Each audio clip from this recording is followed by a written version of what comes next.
Welcome back to the channel, everyone. It's been a little bit. Today we're talking The Beekeeper. I'm a little late to seeing this one, so I'm going to keep this review fairly short, quick, and concise. Quite frankly, I just wasn't really feeling a very strong urge to go out and see this or Mean Girls. In fact, I'll probably skip that one. I know it's an adaptation of the Broadway show and not necessarily a direct remake of the original film.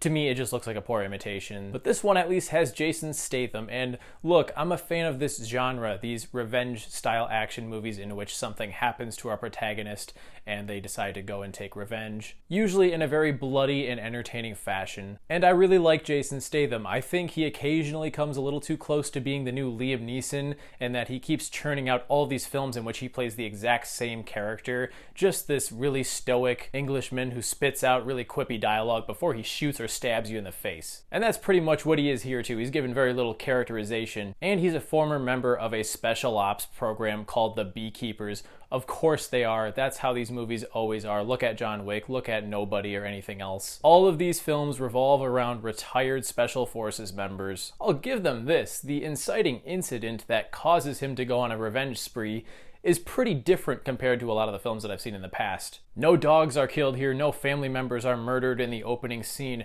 No, instead we have this really nice old lady who is neighbors with Statham's character, and she falls victim to a phishing scam on the internet that causes her to lose all of her savings as well as money that she was collecting for a charity, which is messed up and everything, and I guess it relates to things that happen in the real world every day.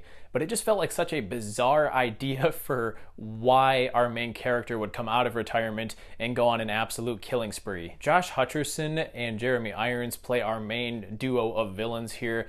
Both are actors that I really like. Unfortunately, they're shoehorned into these caricature roles every bit as much as Statham is. It's like nobody really had their heart in the game here because they didn't know what kind of movie they were in. There are moments in this where I feel like it accepts its absurdity and runs with it, and there are other times where it takes itself too seriously, and I'm like, what's up with these tonal clashes that are going on? I like cheesy action movies, but more often than not, I felt like I was laughing at this film more so than I was with it. For instance, there are all these super serious scenes in which characters explain what a beekeeper is to everybody else so that the audience can just be fed loads and loads of one-liners about how they focus on protecting the hive. Lots of bee puns in there because of course there are. And beekeepers, they're supposed to be unkillable. I mean, these people are more dangerous than the CIA or any other intelligence operation in existence. Yet for all that big talk, I never felt that Jason Statham was playing a character that's just so good at his job that he can't die.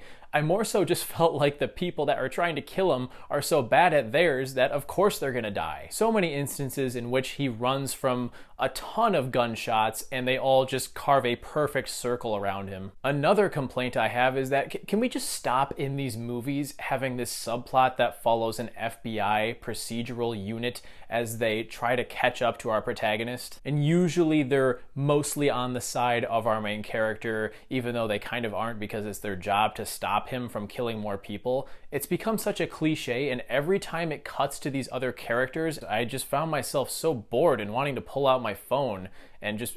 because you can't hit fast forward. That's what I would normally do if I was watching this from at home, and that's not a good sign. In terms of things that I liked besides the actors that are at play here, even though I don't think they were very well utilized, there were a couple of violent bits that I found entertaining. In particular, one scene, Jason Statham cuts a dude's fingers off with a saw. That was cool and all, but that's all I can say about the action sequences in this, is that they have highlights. There's no overarching style that makes this stand out. The choreography is not that impressive. It doesn't have that crisp neon atmosphere of something like John Wick. And perhaps most disappointingly, it does nothing with the lead character to get me invested in him. Again, it's just Jason Statham being Jason Statham.